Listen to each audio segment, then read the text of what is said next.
According to reports and data, global genomics market size is expected to reach $26.70 billion in 2021 and register a revenue CAGR of 19% during the forecast period.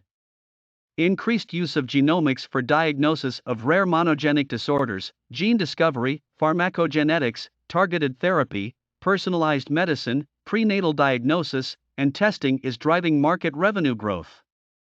Genomics increases the understanding of cancer and genetic diseases, which allows doctors to design a personalized treatment for patients according to their genetic makeup and personal requirement, which is driving the popularity of personalized medicine.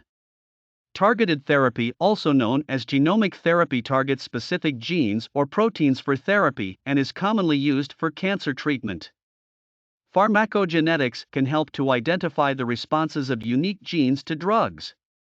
Genomic technologies are being used for diagnosing patients with high-risk genetic errors and to identify rare monogenic disorders appropriately.